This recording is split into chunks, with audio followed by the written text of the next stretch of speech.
Hello everyone. आज हम पढ़ने वाले हैं ब्लड के ऊपर। तो ये लेक्चर नंबर 2 है फिजियोलॉजी का। I am doctor Riya Bhudiya, a physiotherapist. तो चलिए स्टार्ट करते हैं आज का टॉपिक। पहले ब्लड की बेसिक डेफिनेशन है कि ब्लड जो है एक लिक्विड कनेक्टिव टिश्यू है। It is a liquid connective tissue जिसके अंदर हमारे RBC, WBC, platelets and other dissolved solutes and protein present होता है। फिर हम लिखते हैं इसके फंक्शन। फंक्शन क्या है? सबसे पहले ब्लड जो है ट्रांसपोर्टेशन में हेल्प कर रहा है गैसेस, डिजोल्व गैसेस जो कि हमारी ऑक्सीजन है, ठीक है, वेस्ट प्रोडक्ट्स को ट्रांसपोर्ट करने में हेल्प कर रहा है, हॉर्मोन्स को, enzymes, nutrients, plasma, protein and blood cells. फिर ये सेकेंड फंक्शन है इसका, maintain body temperature. Body temperature को मेंटेन करता है, controls pH, removes toxins from the body, protection, clotting करके वोंड को क्लॉट करता है, वो भी हेल्प कर रहा है एक तरह से प्रोटेक्शन में। टॉक्सिन्स को किल करता है, जो हमारे पैथोजेंस आते हैं उनको किल करता है बाय डब्ल्यूबीसी। ठीक है, ये दो चीजें हैं, डेफिनेशन एंड देन फंक्शन। उसके बाद है फिजिकल कैरेक्टरिस्टिक्स ऑफ ब्लड, जिसके ब्लड कैसा है? हैवियर है, थिकर है, मोर विसरस है देन वाटर। मतलब ये जो है बहुत गाढ़ा है। अगर हम वाटर से कंपेयर करते हैं ब्लड को, तो ब्लड हमारा हैवियर है, थिकर है और मोर विस्कस है, मतलब स्लोली मूव करता है as compared to the water. Second, sticky appearance, थोड़ा स्टिकी होता है। देन टेम्परेचर इसका अबाउट 38 डिग्री तक होता है ब्लड का। फिर एल्कलाइन पीएच इसका ये है 7.35 से 7.40। रेड इन कलर होता है। रेड इन कलर क्यों होता है? Due to presence of haemoglobin in it, that's why red colour. अगर आर्टरीज में देखें तो वो ज्यादा रेड होता है, रेड कलर की होता है, क्योंकि उसके अंदर क्या होता है? ऑक्सीजन का अमाउंट होता है ज्यादा। और जो वेन्स होता है उसके अंदर वो पर्पल या रेड कलर का दिखाई देता है हमारा ब्लड, क्योंकि उसके अंदर प्रेजेंट होता है कार्बन डाइऑक्साइड। फिर volume of blood in adult जो होता है 5 लीटर होता है नॉर्मल। एक अडल्ट के अंदर volume of blood is 5 litre. फिर स्पेसिफिक ग्रेविटी इसकी ये है, ठीक है। नेक्स्ट, कंपोजिशन ऑफ ब्लड की बात करें तो ब्लड किससे बना हुआ है? Blood is equal to formed elements.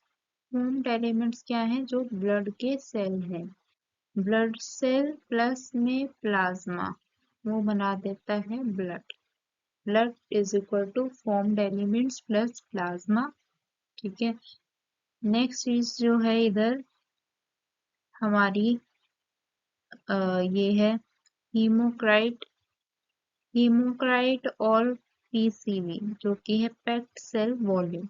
PCV is packed cell volume, या इसको बोल लो आप haematocrit. It is the volume of RBC in blood expressed in percentage. तो जो हमारी वॉल्यूम है आरबीसी को, जो ब्लड के अंदर आरबीसी की अमाउंट है, जो वॉल्यूम है, उसको हम जब परसेंटेज में निकाल देते हैं, वो हमारी पैक्ड सेल वॉल्यूम होता है। इसमें क्या होता है? जो हम ब्लड लेते हैं और उसको एक हीमोटोक्राइट ट्यूब के अंदर डालते हैं, ये आपका प्रैक्टिकल है। तो वो उस ट्यूब के अंदर डालते हैं along with a suitable anticoagulant। Anticoagulant क्या? जो क्लोट ना करने दे, ठीक है, एंटीकोगुलेंट। ऐसा सब्सटेंस डालते हैं उसके ट्यूब के अंदर ब्लड के साथ, और फिर उसको सेंट्रीफ्यूज करते हैं, मतलब उसको एक मशीन में डालते हैं और उसके उसके रेवोल्यूशंस करवाते हैं एट अ स्पीड 30 मिनट्स के लिए, at a speed of 3000 revolution पर मिनट पे हम उसको सेंट्रीफ्यूज करवाते हैं। The red blood cells settle at the bottom, leaving the clear plasma at the top. तो जो हमारे रेड ब्लड सेल होंगे वो नीचे आ जाएंगे ट्यूब के, और जो हमारा प्लाज्मा हो जाएगा वो ऊपर चला जाएगा। ठीक है, प्लाज्मा जो है अबाउट 55% होता है, और RBC about 45% of the total blood.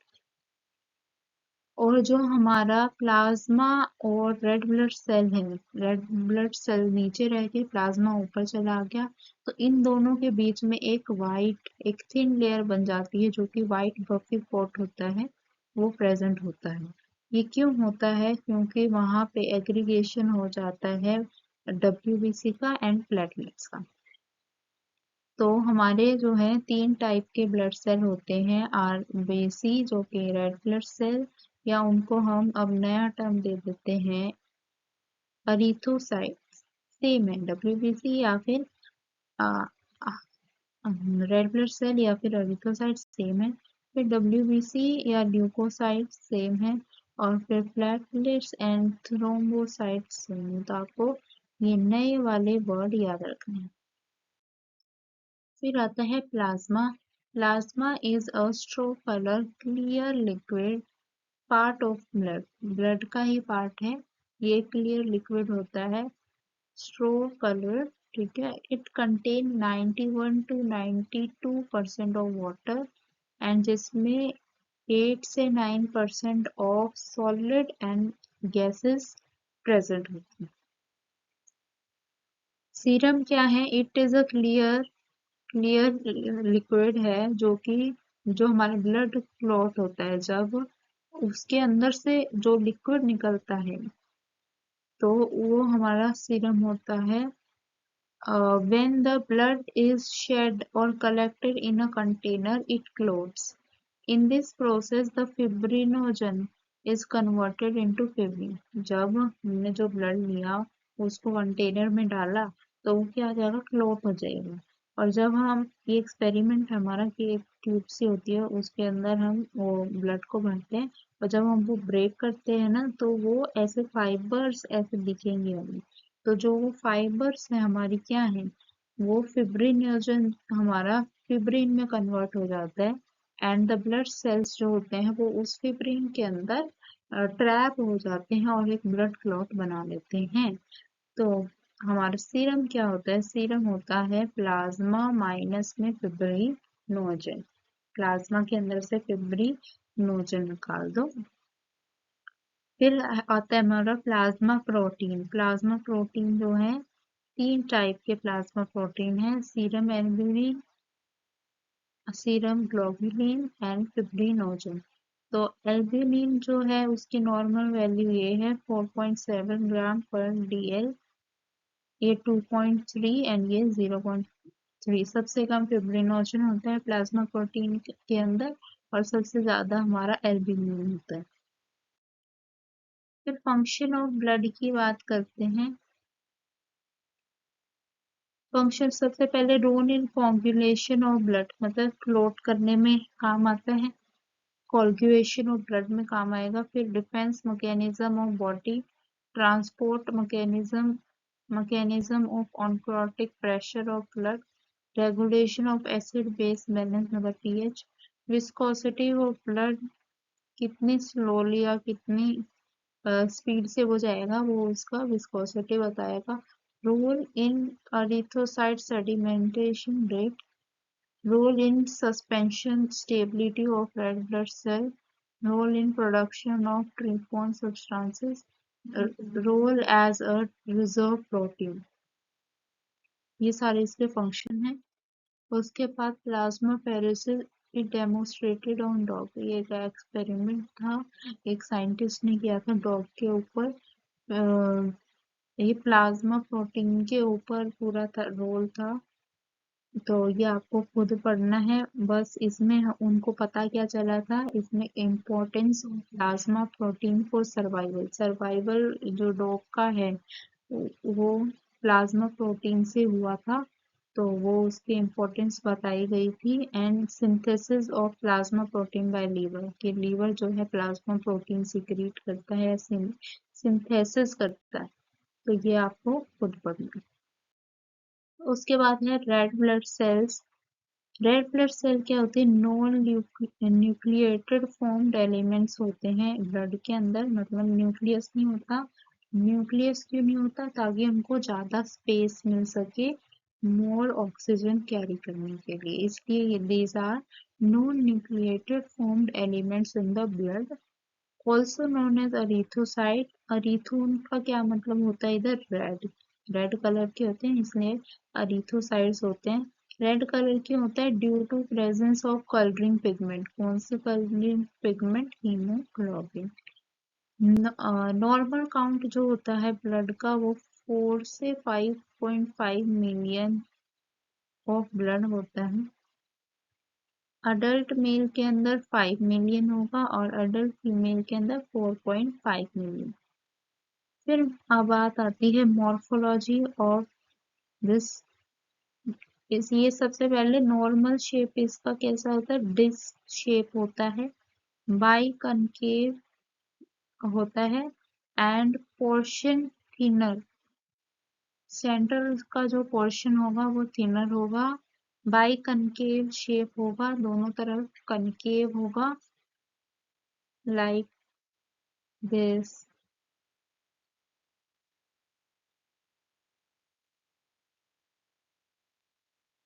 तो ये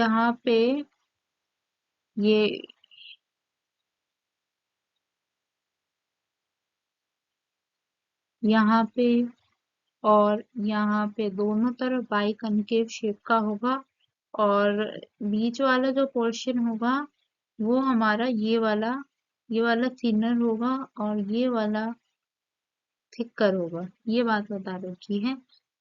फिर बाई कनकेव शेप जो होती है help provide larger surface area, जैसा मैंने बताया था, क्यों? For more absorption of substances from cells and maximum oxygen diffusion.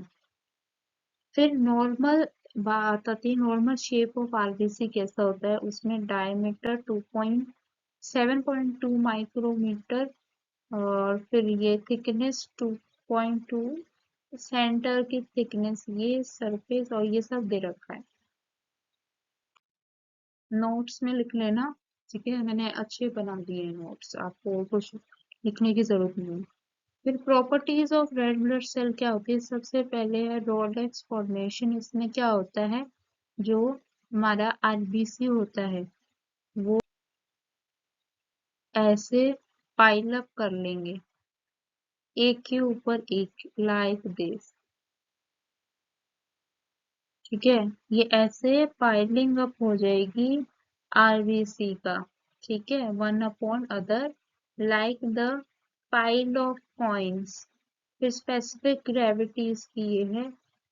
Packed cell volume जो हमने पढ़ा परसेंटेज में रेड ब्लड सेल की ब्लड के अंदर, तो वो पैक्ड सेल वॉल्यूम है वो 45% ऑफ ब्लड, एंड प्लाज्मा की volume 55%। Suspension stability, it is the ability to RBC to remain suspended uniformly in the blood during the circulation। फिर आती है एवरेज लाइफ स्पेन कितना है आरबीसी का? It is 120 days. Fate of RBC, fate of RBC में क्या आएगा? सबसे पहले जो स्प्लीन होती है वो क्या होती है? ग्रेवयार्ड होती है आरबीसी के, वहां पे जो है हमारे आरबीसी वो क्या हो जाती है? डिस्ट्रॉय हो जाते हैं। ठीक है, वहां से थोड़ी बहुत फॉर्मेशन भी होती है, आपको पता नहीं होगा, एनाटॉमी में देखना। फेट ऑफ आरबीसी की बात करें, सबसे पहले आती है destruction of RBC in spleen. Spleen में आरबीसी जो होगी डिस्ट्रक्शन होगी। फिर क्या होगा? उधर से रिलीज ऑफ हीमोग्लोबिन, वहां से हीमोग्लोबिन क्या होगा? जो स्टोर होगा उस आरबीसी के अंदर वो निकल जाएगा। वो अब हीमोग्लोबिन 3 जगह जाएगा, एक तो हो जाएगा आयरन, वो हीमोग्लोबिन किस में जाएगा? Iron plus apoferritin, globulin and porphyrin, इनके पास जाएगा हीमोग्लोबिन। फिर ये जो सबसे पहले आयरन और एपोफेरिटीन है ये कन्वर्ट होके फेरिटीन में बन जाएंगे, और फेरिटिन जो होगा आगे स्टोर्ड होगा एंड रीयूज्ड होगा जहाँ पे भी उसका रिक्वायरमेंट। ग्लोबुलिन जाएगा प्रोटीन पूल के अंदर। अब ये प्रोटीन पूल के अंदर जो ग्लोबुलिन है वो स्टोर्ड एंड रीयूज के काम आएगा।